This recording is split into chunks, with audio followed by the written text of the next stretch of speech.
welfare, established in 1935 by President Franklin D. Roosevelt and funded by the taxpayer, aimed at those in poverty and the lower middle class, and income redistribution to cope with the financial stress during the rough periods and received bi-weekly or monthly payment. The climax is when the Great Society by President Lyndon B. Johnson during the 1960s made an impact on raising the income and employment percentage of the black family. As a result, the poverty level of the black population declined from the 55 to 27 in 8 years.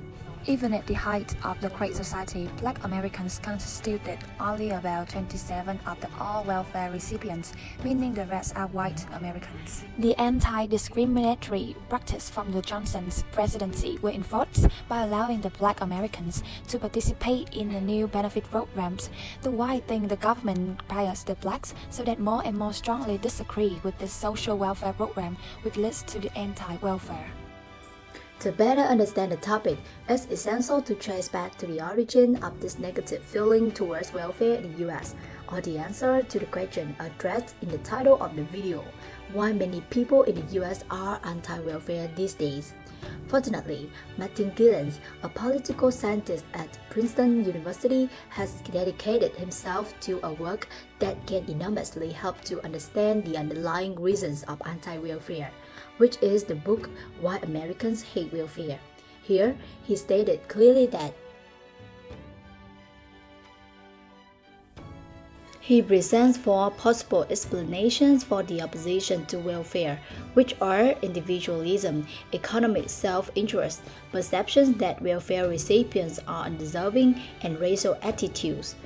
The United States has one of the most individualistic cultures in the world.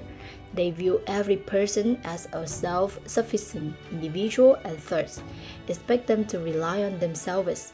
Along with the system of economic self-interest, the idea that the best economic benefit for all can usually be accomplished when individuals act in their own self-interest. The ingrained individualistic culture in the US might make some people feel resentful towards welfare. Furthermore, the concept of deservingness can also be accounted for anti-welfare. This term was coined by Van Oscott in 2000 as a framework including 5 criteria: attitude, control, reciprocity, identity, and need.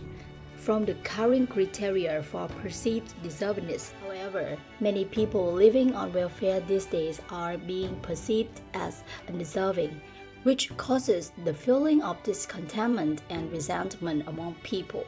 The second reason for opposing welfare is racism. To better understanding this reason, we must know the racist root of welfare reform in the US. During the 1930 and 40 decades, blacks typically worked in manual jobs and experienced racial discrimination in employment. They were excluded from key benefits.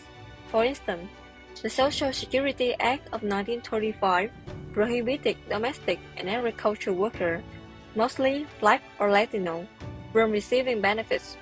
The Federal Housing Administration was created in 1934 with the goal of creating affordable housing for as many Americans as possible, but the local interpretations of this mission resulted in redlining, a policy which mortgage credit were denied in majority black neighborhoods.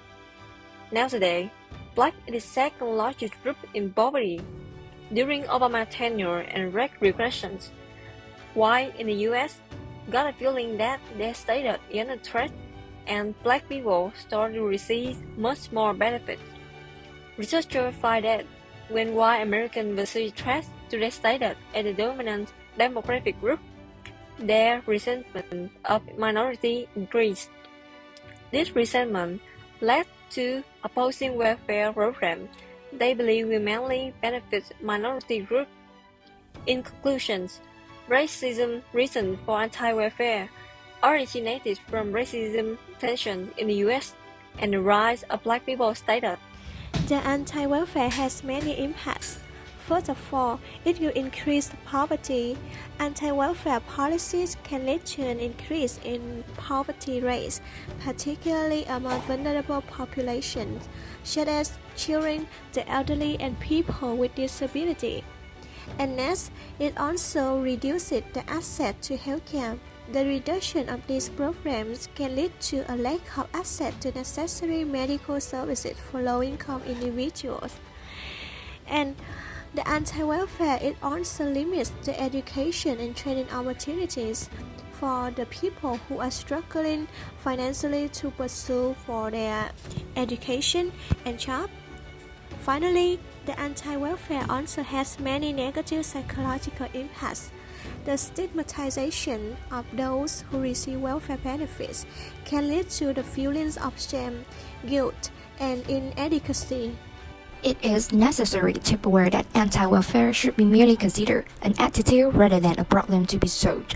Thus, it should be converted into a more positive approach, either by changing the current situation causing this attitude, or the mindset from which the resentment comes from. Particularly, it needs to be changed from the roots, which are mainly the feelings of hatred towards black and undeservingly poor people. However, these deeply ingrained institutions would not be easy to deal with unless practical and positive changes are going to take place. Also, it creates a challenge for the government to handle the problem of equality in the society in a way that causes least resentment and injustice possible. To conclude, discontentment and the anti-attitude are going to occur in any environment in which people are not treated equally the way they want, and how to balance the spectrum of equality in the society will remain a tough question for US government.